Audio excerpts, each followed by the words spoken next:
have been actually marketing two products rigorously for the last, say, more than 10 years. Those are Ayurveda and backwaters. And we actually we started feeling little bit tiredness in both these products, and especially on the sustainable point of view. Take the example of backwater. It is the activity is now concentrated in the Alapi Kumaragam area. We have almost 1,500 houseboats plying. Apart from houseboat, we have other boats also plying together. It's actually creating a lot of pollution and environmental problem. More than that, again, even traffic problem within the backwaters is all unseen and unexpected. So we don't think that the industry can sustain too much based on the houseboat only in Alapi region. The carrying capacity of the backwaters is almost exhausted. So we have a very, we have plans and we started implementation of the plan to address this issue. We have, those who know Kerala must be knowing that apart from Alapi Kumaragam region, the Vembanad, we have much beautiful, backwaters elsewhere also. The Ashtamudi backwater in Kollam district and the Malabar backwaters, which is spread out into districts of northern Kerala, Kannur and Kasargod, are equally or more beautiful than our Vembanad. So we have planned to actually distribute or disperse the activity to these unexplored areas in terms of houseboats. We have specific plan. Our target is around 500 houseboats in these two areas in coming 3-4 years.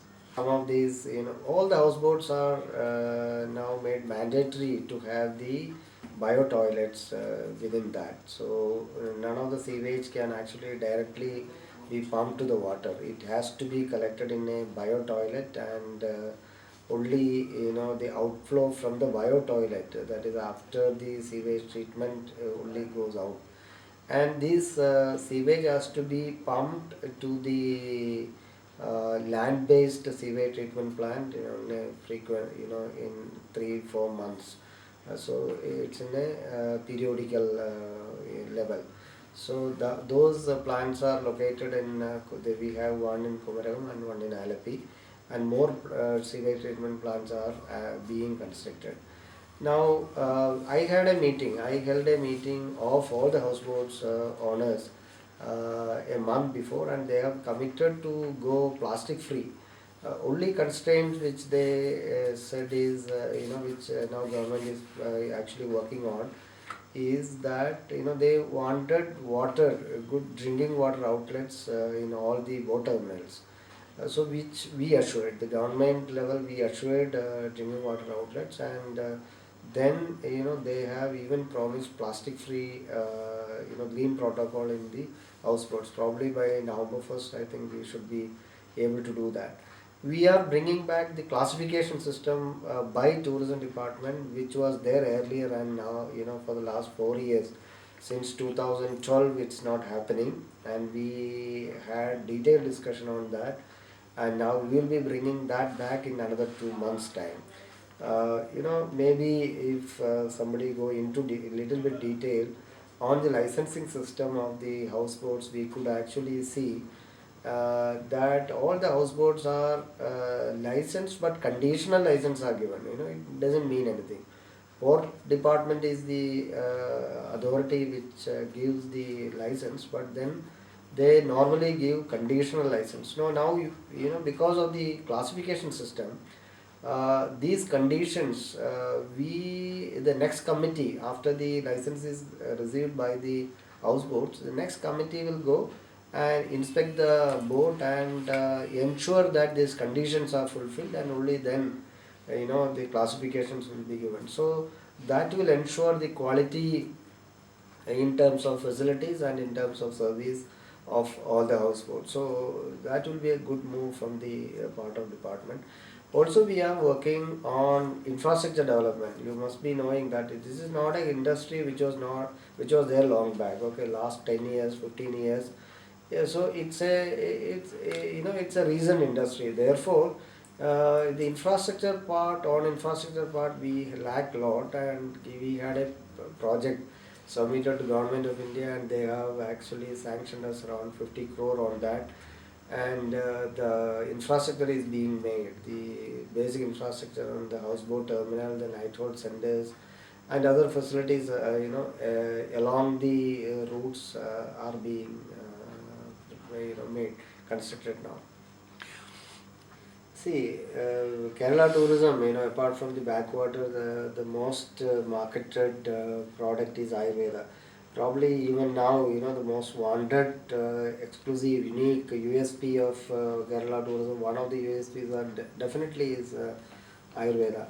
Now, when we started this, thinking of Ayurveda into tourism, maybe around 10 years back, maybe 15 years back, 1998, 99, in that time when, some of the entrepreneurs like the Somadhiram Baby Matthew, when they came out with exclusive Ayurvedic resort, we ourselves didn't know what to do, because Ayurveda is not our subject. It's a health ministry subject, and tourism department handling Ayurveda was slightly complicated. But then we had discussions with the stakeholders, with health department, and all the related people.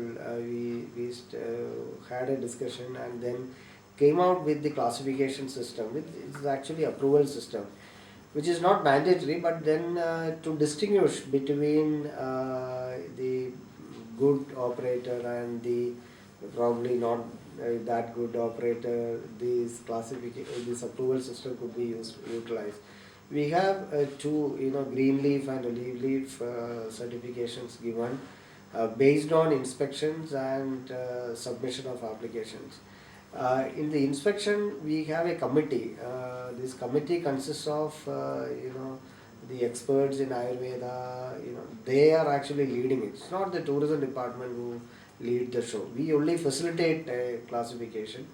The decisions are taken by the experts in Ayurveda, Indian Systems of Medicine Director, Kai Jigalsa expert from the Ayurveda College, and the representatives from the tourism trade in terms of just to look on their facility cleanliness and hygienist, etc. Apart from the Ayurvedic part. So it's a combination of the experts from the health department, the Indian Systems of Medicine, and then the tourism trade. So it has been, it was actually going on very well. Basically the authenticity of the treatment, and including the medicines which we give.